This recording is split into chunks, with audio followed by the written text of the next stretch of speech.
Hello students, myself Sarita, biology lecturer, Government Girls Senior Secondary School, Jandela. So today we will study the next lesson, that is evolution. On our earth is full of inanimate as well as inanimate matter. That means the earth is full of living as well as non-living matter. This matter undergoes change from time to time. The living organisms take birth, फिर वो grow करते हैं, फिर ultimately die कर देंगे। This is the life history of a particular organism. So अगर ਅਸੀਂ study करते हैं history of flora that means the plants और फ्यूना ਜਿਹੜੇ कि एनिमल्स की स्टडी करते हैं on the planet Earth, we will come to know that these have undergone a lot of changes over millions of years. तो plants और animals which काफ़ी changes आ चुकी हैं over the million years. So all the life forms, चाहे वो plants है, चाहे एनिमल्स है, या फिर माइक्रो ऑर्गेनिजम्स है, that we see around forms the diversity on the earth. So these all living forms have a long history of changes, and the study of history of life form on the earth is called evolutionary biology. ये plants ਜਿਹੜੇ कि ਹੁਣ ਹੈ ਜਾਂ animals ਹੈ ਜਿਹੜੇ ਹੁਣ, और ਜਾਂ ਫਿਰ ਮਾਈਕਰੋ ਔਰਗੈਨਿਜ਼ਮਸ ਐਟ ਦਿਸ ਟਾਈਮ ਹੈ, ਇਹ ਸਾਰੇ ਨੂੰ ਅਸੀਂ ਬਾਇਓਡਾਇਵਰਸਿਟੀ ਕਹਿੰਦੇ ਹਾਂ। ਇਹ ਕਾਫੀ ਸਮੇਂ ਤੋਂ ਜਿਹੜੇ ਹੈ ਹਿਸਟਰੀ ਦੇ ਵਿੱਚ ਇਹਨਾਂ ਦੇ ਵਿੱਚ ਚੇਂਜਿਸ ਆਈਆਂ ਅਤੇ ਹੁਣ ਦੀ ਜਿਹੜੀ ਬਾਇਓਡਾਇਵਰਸਿਟੀ ਹੈ that is formed. So flora and fauna has changed from the past times. ਇਹ ਸਾਰੀ ਜਿਹੜੀ history of life forms on the earth is known as evolutionary biology. To understand the changes, ਕਿਸ ਤਰ੍ਹਾਂ ਦੀਆਂ changes ਆਈਆਂ flora ਦੇ ਵਿੱਚ that is the plants, और fauna that is the animals ਦੇ ਵਿੱਚ changes ਆਈਆਂ over a million of years on the earth।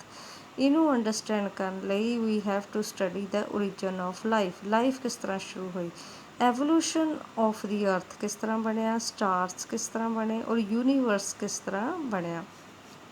In this chapter, we will deal with the various aspects of evolutionary biology. इस chapter ਦੇ ਵਿੱਚ ਅਸੀਂ evolutionary biology ਬਾਰੇ ਪੜਾਂਗੇ, like origin and evolution of life forms, ਕਿਹੜੇ ਕਿਹੜੇ evidences ਹੈ evolution the, mechanism of evolution, or special emphasis will be on the origin and evolution of man. So ये lesson है that is the evolution. So ਹੁਣ evolution है कि evolution means the act of unfolding ਜਾਂ अनरोलिंग, and in simple terms ਅਸੀਂ ਇਸ ਤਰ੍ਹਾਂ ਕਹਿ ਸਕਦੇ ਹਾਂ कि orderly change है from one form to another with the passage of time. Slow changes ਜਿਹੜੀਆਂ ਆਈਆਂ are reversible changes that has occurred that are known as evolution. और ਜਿਹੜੀ branch of science which deals with the study of evolution, that is known as evolutionary biology. But before we learn about how an organism evolved, किस तरह ये जानकारी जानने तो पहला कि किस तरह organisms evolve होए है, we must have an understanding of how that organism originated. सानू ये पता होना चाहिए कि उस ऑर्गेनिजम्स किस तरह ओरिजिनेट होए है, ਉਹਨਾਂ ਦੀ origin ਕੀ ਹੈ, ਉਹ ਕਿੱਥੋਂ ਸ਼ੁਰੂਆਤ ਹੋਈ। therefore before learning the evolution of life, ਅਸੀਂ ਪੜਾਂਗੇ origin of life. So here what is the origin of life? Life is inherent capacity that organism possess to maintain and reproduce itself. Origin of life एक unique event है or that has occurred in the history of universe. Let us first study the origin of the universe. So origin of universe ਦੇ ਵਿੱਚ the universe is a very vast or and expanded region है of the space. एक definite the infinite the volume है, billions of galaxies are present there and there is a large universe. Galaxies are themselves very massive and contains many stars, planets, rocky bodies bound together with the gravitational force, and the clouds of gas and dust. ਸੋ ਜਿੰਨੀਆਂ ਗਲੈਕਸੀਜ਼ ਹੈ ਉਹਨਾਂ ਦੇ ਵਿੱਚ stars ਹੈ, planets ਹੈ, ਰੋਕੀ bodies ਹੈ, ਪੱਥਰਾਂ ਦੀਆਂ ਚਟਾਨਾਂ ਹੈ ਔਰ ਗ੍ਰੈਵੀਟੇਸ਼ਨਲ ਫੋਰਸ ਦੇ ਨਾਲ ਇੱਕ ਤਰ੍ਹਾਂ ਬਾਈਂਡ ਹੋਈਆਂ ਹੈ and they form the clouds of gas and dust. Gas ਔਰ ਡਸਟ ਦੇ ਕਲਾਊਡਸ ਫੋਰਮ ਕਰਦੇ ਹੈ। ਯੂਨੀਵਰਸ ਇੱਕ ਲਾਰਜ ਐਂਟੀਟੀ ਹੈ ਦੈਟ ਇਜ਼ ਮੀਨਸ ਕਿ ਕਾਫੀ ਇਨਲਾਰਜਡ ਬੋਡੀ ਹੈ that we compare with the size of the earth. ਜੇ ਅਸੀਂ ਉਹਨੂੰ ਅਰਥ ਦੇ ਨਾਲ ਯੂਨੀਵਰਸ ਨੂੰ ਕੰਪੇਅਰ ਕਰੀਏ ਅਤੇ ਪੂਰੇ ਯੂਨੀਵਰਸ ਦੇ ਵਿੱਚ ਜਿਹੜਾ ਅਰਥ ਹੈ that is a small dot ਜਾਂ ਇੱਕ ਤਰ੍ਹਾਂ ਦਾ ਸਪੋਟ ਹੈ ਜਿਹੜਾ ਕਿ ਇੱਕ ਡਰੋਪ ਦੀ ਤਰ੍ਹਾਂ ਜਾਂ ਜਿਸ ਤਰ੍ਹਾਂ ਇਹ ਮੈਂ ਇੱਕ ਡੋਟ ਬਣਾਇਆ ਇਸ ਤਰ੍ਹਾਂ ਤੁਹਾਨੂੰ ਯੂਨੀਵਰਸ ਦੇ ਵਿੱਚ ਅਰਥ ਦੀ ਪੋਜੀਸ਼ਨ ਮਿਲੇਗੀ। Distance between these heavenly bodies present in the space ਚਾਹੇ ਉਹ ਸਟਾਰਸ ਹੈ, ਪਲੈਨਟਸ ਹੈ, ਗਲੈਕਸੀਜ਼ ਹੈ, ਉਹਨਾਂ ਦਾ ਡਿਸਟੈਂਸ ਜਿਹੜਾ ਮੈਜ਼ਰ ਕਰਨਾ ਹੈ that is known as stellar distance. ਔਰ ਸਿਮਿਲਰ ਡਿਸਟੈਂਸ ਜਿਹੜਾ ਇਹ ਮੈਜ਼ਰ ਕਰਨ ਲਈ stellar distance means between the stars, planets ਜਾਂ ਗਲੈਕਸੀਜ਼ ਦੇ ਵਿੱਚ ਜੋ ਡਿਸਟੈਂਸ ਮੈਜ਼ਰ ਕਰਨ ਲਈ that is measured by the light year. So what is light year? Light year ਨੂੰ ਅਸੀਂ ਕਹਿ ਸਕਦੇ ਹਾਂ distance that light travels in 1 year. So ਇਹਨੂੰ ਅਸੀਂ ਮੈਜ਼ਰ ਕਰ ਸਕਦੇ ਹਾਂ ਮੀਟਰ ਜਾਂ ਕਿਲੋਮੀਟਰ ਦੇ ਵਿੱਚ। Any object will only be seen when the light emitted by it reaches our eyes। ਕੋਈ ਵੀ ਆਬਜੈਕਟ ਸਾਨੂੰ ਤਾਂ ਹੀ ਦਿਖੇਗਾ ਜੇਕਰ ਉਹਦੇ ਵਿੱਚੋਂ ਲਾਈਟ ਨਿਕਲੇਗੀ। Now if an object is present very near to us ਅਤੇ ਜਾਂ ਸਾਡੇ ਆਲੇ ਦੁਆਲੇ ਸਰਾਊਂਡਿੰਗ ਦੇ ਵਿੱਚ ਹੈ ਉਹ ਤਾਂ ਸਾਨੂੰ ਈਜ਼ੀਲੀ ਦਿਖਾਈ ਦੇ ਜਾਏਗਾ ਕਿਉਂਕਿ ਜਿਹੜੀ ਲਾਈਟ ਹੈ ਸਾਡੀ ਅੱਖਾਂ ਤੱਕ ਈਜ਼ੀਲੀ ਪਹੁੰਚੇਗੀ। ਬਟ ਨਾਓ ਅਗਰ ਬਹੁਤ ਕਾਫੀ ਡਿਸਟੈਂਸ 'ਤੇ ਹੈ ਅਤੇ ਲਾਈਟ ਨੂੰ ਆਉਣ ਨੂੰ ਅੱਖਾਂ ਤੱਕ ਸਾਡੀਆਂ ਤੱਕ ਪਹੁੰਚਣ ਲਈ it will take time. But if an object is far away से कि बिलियंस जिस तरह या trillions of kilometres away light emitted by it will take millions of years to reach our eyes। this यही reason है that we look at the stars on a clear night sky it is said we are away of seeing light। So in time we can say that we see stars as apparently as peeping into the past। ਜੇ ਅਸੀਂ stars ਦੇਖਦੇ ਹਾਂ ਇੱਕ ਤਰ੍ਹਾਂ ਅਸੀਂ ਪੀਪ ਕਰ ਰਹੇ ਹਾਂ ਜਾਂ ਪਿੱਛੇ ਅਸੀਂ ਉਹਨੂੰ ਲੁੱਕ ਕਰ ਰਹੇ ਹਾਂ into the past। So again I will explain these two lines। This is the reason that we look at the stars on a clear night sky it is said we are in a way looking back in the time or we can say that we see stars as apparently are peeping into the past। ਜਦੋਂ ਵੀ ਅਸੀਂ ਕੋਈ stars ਦੇਖਦੇ ਹਾਂ ਇਸ ਤਰ੍ਹਾਂ ਮੰਨਿਆ ਜਾਂਦਾ ਹੈ ਕਿ ਅਸੀਂ ਆਪਣਾ ਪਾਸਟ ਦੇਖ ਰਹੇ ਹਾਂ। ਸੋ ਕਿਉਂਕਿ ਕਾਫੀ ਸਮੇਂ ਤੋਂ ਬਹੁਤ ਪਹਿਲਾਂ ਦੇ ਜਿਹੜੇ ਸਟਾਰਸ ਹੈ they are in the universe. Now origin of universe ਕਿਸ ਤਰ੍ਹਾਂ ਹੋਇਆ? ਸੋ ਦੇਰ ਆਰ ਮੈਨੀ ਥਿਊਰੀਜ਼ ਹੈ। ਇੱਕ ਪਹਿਲੀ ਥਿਊਰੀ ਹੈ big bang theory. Big bang theory ਦੇ according origin of universe was most important phenomena in the origin of life। Big bang theory ਦਾ ਮਤਲਬ ਹੈ ਕਿ ਜਿਹੜਾ ਓਰੀਜਨ ਆਫ ਯੂਨੀਵਰਸ ਹੋਇਆ ਇੱਕ ਪਹਿਲਾਂ ਇਸ ਤਰ੍ਹਾਂ ਦਾ 20 ਬਿਲੀਅਨ ਈਅਰਸ ਅਗੋ ਇੱਕ ਪਹਿਲਾਂ ਇੱਕ ਸਿੰਗਲ ਹਿਊਜ ਪੀਸ ਸੀ ਜਾਂ ਇੱਕ ਬਿਗ ਬੈਂਗ ਸੀ ਜਾਂ ਸਿੰਗਲ ਹਿਊਜ ਉਹਦੀ ਐਕਸਪਲੋਜ਼ਨ ਹੋਈ ਔਰ ਵਿਸਫੋਟਕ ਹੋਇਆ ਜਿਸ ਦੇ ਨਾਲ ਪਾਵਰਫੁਲ ਇੰਨਾ ਸੀ ਕਿ ਉਹਦੇ ਵਿੱਚੋਂ ਐਕਸਪਲੋਸ਼ਨ ਦੇ ਨਾਲ ਜਿੰਨੇ ਉਹਦੇ ਵਿੱਚੋਂ ਉਹਦੇ ਪਾਰਟਸ ਸਪਰੈਡ ਹੋਏ that formed the universe। at that time temperature ਬਹੁਤ ਹਾਈ ਸੀ ਔਰ ਹੌਲੀ ਹੌਲੀ ਜਿਹੜਾ temperature of the space became down ਜਾਂ low ਹੋਇਆ। so slowly hydrogen and helium gases formed which condensed due to gravitational force। ਜਿਹੜੀਆਂ hydrogen ਅਤੇ ਹੀਲੀਅਮ ਸੀ ਗ੍ਰੈਵੀਟੇਸ਼ਨਲ force ਦੇ ਨਾਲ ਉਹ ਜਿਹੜੀਆਂ present in the surroundings so in the formation of billions of ਗਲੈਕਸੀਜ਼ ਫਿਰ ਉਸ ਤੋਂ ਬਣੀਆਂ। ਸੋ ਇੱਕ ਇਸ ਤਰ੍ਹਾਂ ਇਹ ਜਿਹੜਾ ਬਿਗ ਬੈਂਗ ਸੀ ਉਹ ਉਹਦਾ ਐਕਸਪਲੋਜ਼ਨ ਹੋਣ ਦੇ ਨਾਲ ਬਹੁਤ ਸਾਰੇ ਯੂਨੀਵਰਸ ਦੇ ਜਿਹੜੇ ਗਲੈਕਸੀਜ਼ ਹੈ stars and all that are formed. So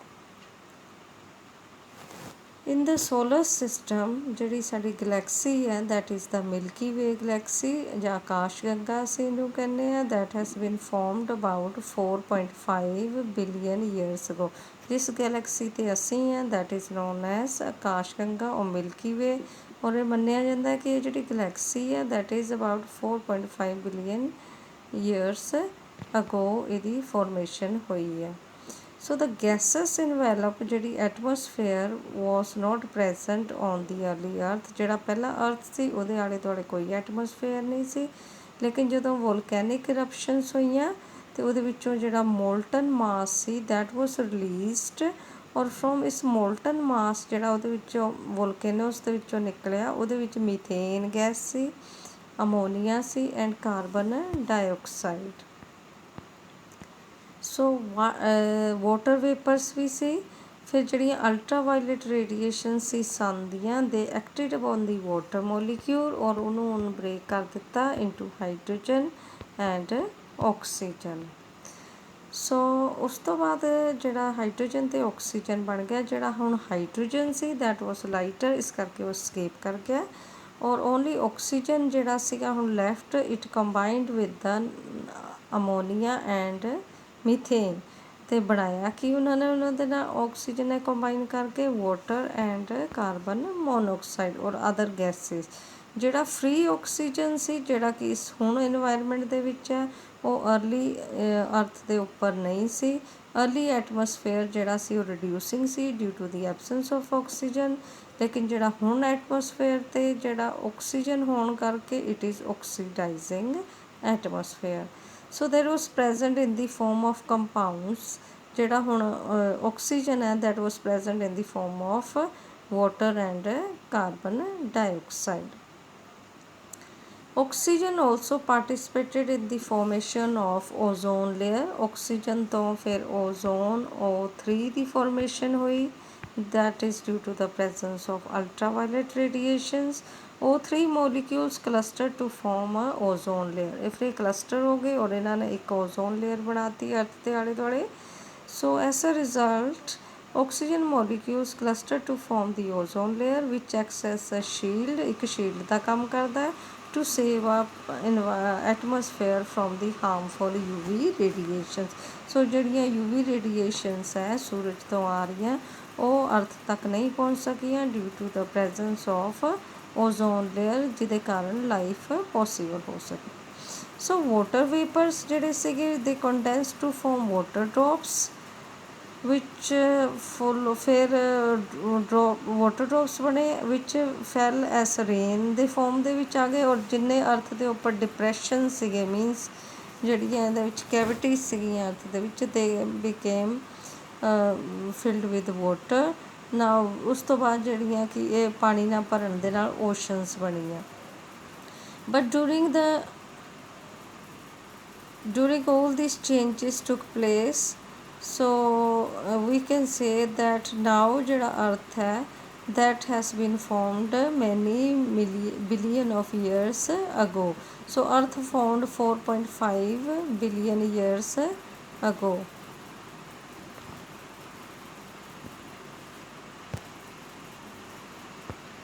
now there are theories of origin of life ਕਿ ਜਿਹੜੀ ਲਾਈਫ ਹੈ ਉਹ ਕਿਸ ਤਰ੍ਹਾਂ originate ਹੋਈ।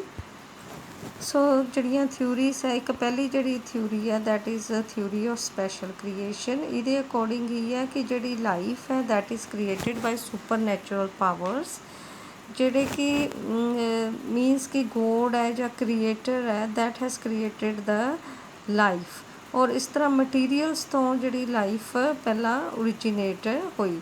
According to this theory earth is about 4000 years old। So theory second theory ਹੈ theory of catastrophism. So ਇਹ Cuvier ਨੇ ਦਿੱਤੀ ਸੀ ਇਹਦੇ ਵਿੱਚ ਸੇਸ ਦਾ ਕਿ gap of certain period means ਪਹਿਲਾਂ ਲਾਈਫ ਹੁੰਦੀ ਹੈ ਫਿਰ ਥੋੜ੍ਹਾ ਜਿਹਾ ਉਹਦੇ ਵਿੱਚ ਗੈਪ ਹੋ ਜਾਂਦਾ ਹੈ and which kills almost all the living organism then God ਜਿਹੜਾ ਫਿਰ creates new life. So means life then death and decay ਹੋ ਗਈ ਉਹਦੀ ਫਿਰ ਲਾਈਫ ਓਰੀਜੀਨੇਟ ਹੋ ਗਈ। ਥਰਡ ਜਿਹੜੀ ਥਿਊਰੀ ਹੈ that is the theory of ਬਾਇਓਜੈਨੇਸਿਸ।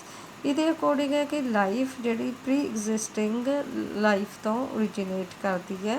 ਸੋ ਜਿਹੜੀ ਅਰਲੀਅਰ ਜਿਸ ਤਰ੍ਹਾਂ ਮੰਨਿਆ ਜਾਂਦਾ ਸੀ ਕਿ ਇਹ ਬਾਇਓਜੈਨੇਸਿਸ ਦੇ ਥਰੂ ਜਾਂ ਨੋਨ ਲਿਵਿੰਗ ਤੋਂ ਲਿਵਿੰਗ ਔਰਗਨਿਜ਼ਮਸ ਬਣਦੇ ਆ, ਦੈਟ ਵਾਸ ਰਿਜੈਕਟਿਡ। ਸੋ ਪਹਿਲਾਂ ਮੰਨਿਆ ਜਾਂਦਾ ਸੀ flies could not rise from putrefying meat without their eggs.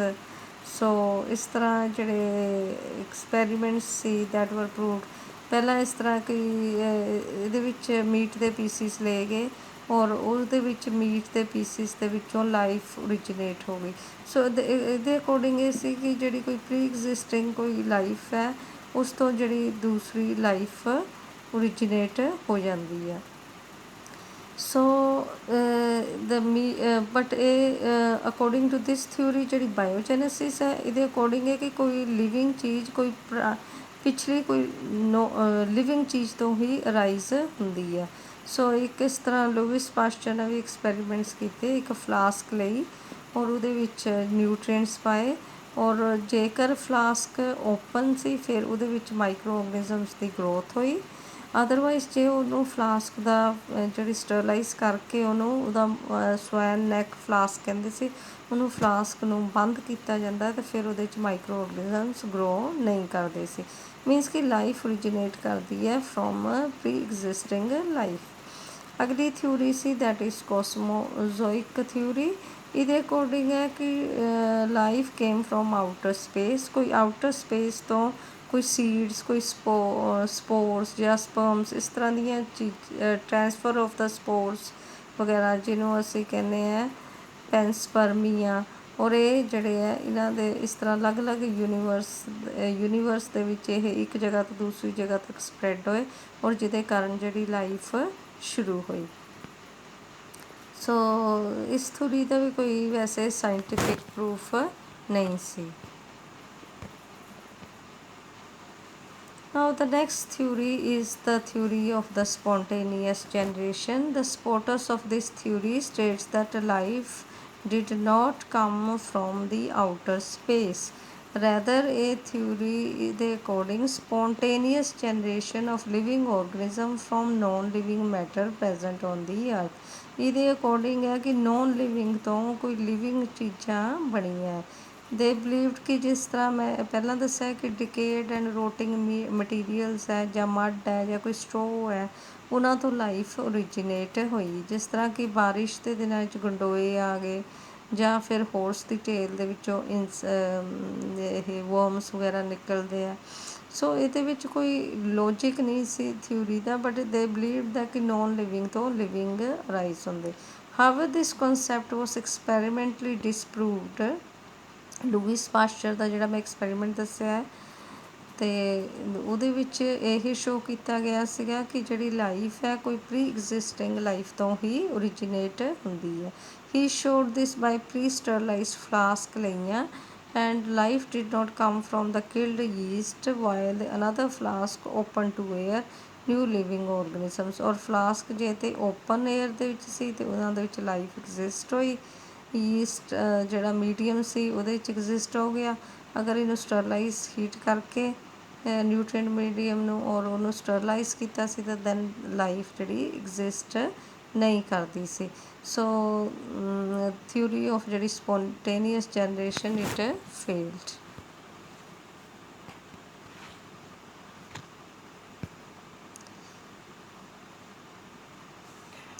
The theory of spontaneous generation was dismissed once for all.